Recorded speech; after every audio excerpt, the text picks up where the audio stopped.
Hello, good afternoon class. BCom second year में अपने group number 1 में आपके अकाउंट्स के अलावा जो सेकंड पेपर है वो बिजनेस स्टैटिक्स है। हम बिजनेस स्टैटिक्स पेपर नया शुरू करेंगे आज। और इस पेपर में मोस्टली जो यूनिट्स हैं वो प्रैक्टिकल क्वेश्चंस की है। आपने 10th में भी किया होगा, और अगर 12th में आप में से किसी ने मैथ्स ली होगी तो आपने इसके 100% कोर्स आपका 12th क्लास का भी मैच करेगा, क्योंकि इसमें बेसिक जो बिजनेस स्टैटिक्स है वो सारा इसमें वापस से आया है।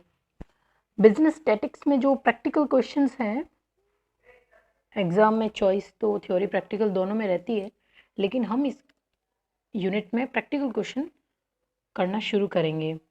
तो आपकी इसमें यूनिट वाइज अगर मैं बात करूं तो यूनिट नंबर 1 एक थ्योरी यूनिट है, जिसको हम कह सकते हैं कि what is the basic concept of statics, importance, functions, limitations. इसको हम फिर कभी जब अपने पास ज़्यादा टाइम होगा तब अपन एक बार इसको रिवाइज कर लेंगे। हम शुरू करेंगे प्रैक्टिकल क्वेश्चन से, ताकि आपकी थोड़ी मदद हो सके आपके एग्ज़ाम की तैयारी में। तो हम यूनिट नंबर 2 शुरू करेंगे, और 100% में श्योर हूँ कि आप सभी लोगों ने मीन, मोड, मीडियन यानी मध्य, माध्य, समांतर माध्य, हरात्मक माध्य, भारित माध्य या बहुलक, इनके बारे में सुना ही होगा और प्रैक्टिकल भी किए होंगे। तो इस सेकंड यूनिट में अपन यही सब वापस से एक बार रिवाइज करेंगे, ताकि हमारी यूनिट नंबर 2 हो जाए। यूनिट नंबर 2 में बेसिकली जो प्रैक्टिकल क्वेश्चंस हैं वो मीन, मोड, मीडियन से रिलेटेड हैं। तो हम इस पर ज़्यादा फोकस करेंगे प्रैक्टिकल पोर्शन पे। तो आज हम जो थोड़ा सा मेजरमेंट ऑफ सेंट्रल टेंडेंसी का जो इंट्रोडक्शन है वो थोड़ा पढ़ लेते हैं, ताकि हमें 10th क्लास का भी थोड़ा मैथ्स रिवाइज हो जाए। ये जिसे अपन केंद्रीय प्रवृत्ति के माप हिंदी में बोलते हैं। तो इस केंद्रीय प्रवृत्ति के माप का मतलब क्या होता है? केंद्रीय प्रवृत्ति के माप यानी सेंट्रल टेंडेंसी का जो मतलब होता है वो है, in statistics a central tendency is a central value और a typical value for a probability distribution.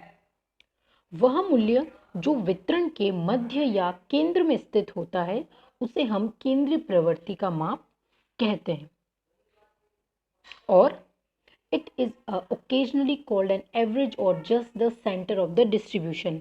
यह मूल्य वितरण के समंकों का प्रतिनिधित्व करने वाला मूल्य होता है। यानी हम किसी भी बड़ी संख्यात्मक वितरण के अंदर जब मध्य ढूंढ लेते हैं या वह मूल्य ढूंढ लेते हैं जो सभी को रिप्रेजेंट करता है, तो वह हमारा केंद्रीय प्रवृत्ति का माप कहलाता है।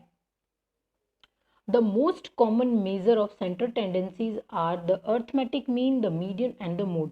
अब उस माध्य को ढूंढने के लिए सबसे ज्यादा जिस तरीके को या जिस स्टैटिक्स को यूज किया जाता है वो मीन, मॉड, मीडियन या अर्थमेटिक समांतर माध्य के नाम से जाना जाता है। हम जनरली जो वर्ड बोलते हैं एवरेज निकाल दो या एवरेज स्कोर क्या है, तो वो जो एवरेज स्कोर है जो उसके पूरे डिस्ट्रीब्यूशन को रिप्रेजेंट करता है, वो मान सेंट्रल टेंडेंसी कहलाता है। Measures of central tendencies are defined for a population. अब इसका अपन को इस्तेमाल कब करना पड़ता है? अब जैसे पॉपुलेशन की बात आती है, जब यानी जनसंख्यात्मक आंकड़े में अगर अपन को कोई ऐसा माप चाहिए जो उस पूरी पॉपुलेशन को रिप्रेजेंट करता हो, तो हम एक एक जनसंख्या से आंकड़े तो एकत्रित नहीं कर सकते, तो हम उसका एक एवरेज मीन को अपना माप मान लेते हैं।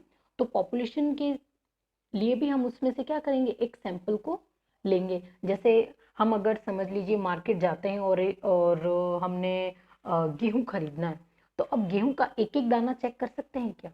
नहीं। हम क्या करेंगे, जिस भी कंटेनर में या बोरी में वो पड़ा होगा उसमें से 4 दाने हाथ में लेंगे, या जनरली सभी ऐसे ही करते हैं, 4 दाने हाथ में लेके उसकी क्वालिटी चेक कर लेते हैं।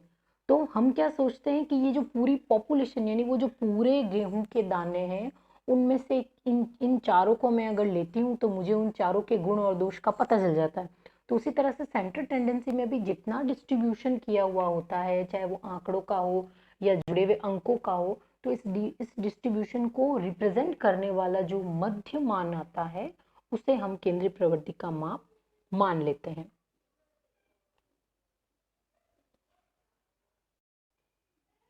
सबसे पहला जो अपनी केंद्रीय प्रवृत्ति के माप का जो टॉपिक रहेगा अपना, वो रहेगा मीन, जिसको अपन हिंदी में मध्यमान के नाम से भी जानते हैं।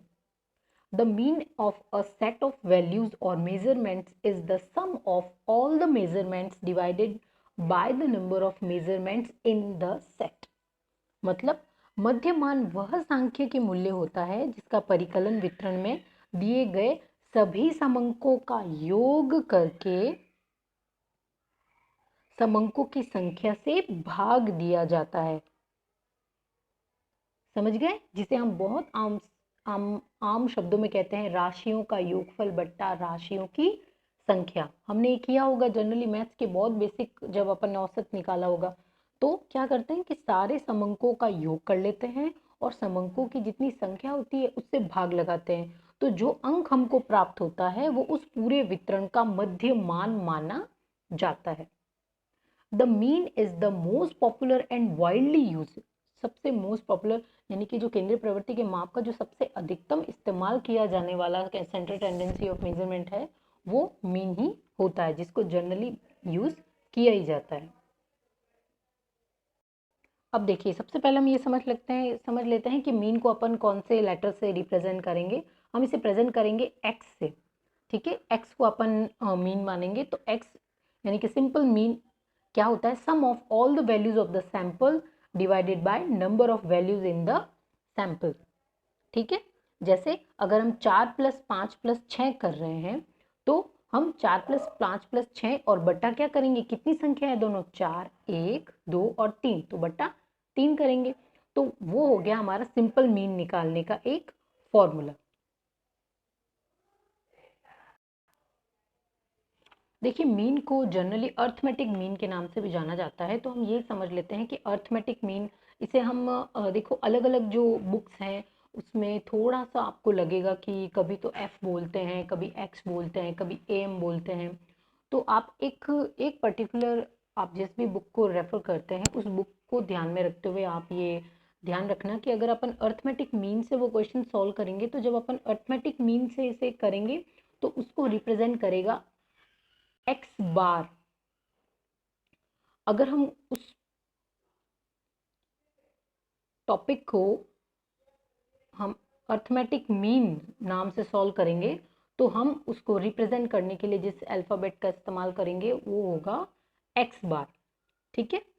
अब हम अर्थमेटिक मीन निकालने के कुछ फॉर्मूलाज हैं उसको देख लेते हैं। देखिए, अर्थमेटिक मीन निकालने के यानी कि मध्यमान निकालने के 3 तरीके होते हैं। एक होता है डायरेक्ट मेथड के लिए, एक होता है शॉर्टकट मेथड और एक होता है स्टेप डेविएशन मेथड। इन तीनों से ही हम अर्थमेटिक मीन या मध्यमान ज्ञात कर सकते हैं। तो जिस तरह के क्वेश्चन का नेचर होता है उसके अकॉर्डिंग हमको क्वेश्चन को सॉल्व करना होता है। तो हम एक एक करके इस क्वेश्चन को सॉल्व करेंगे। सबसे पहले हम अर्थमेटिक मीन का एक जनरल जो डायरेक्ट मेथड है उसके अकॉर्डिंग क्वेश्चन को सॉल्व करने की कोशिश करते हैं।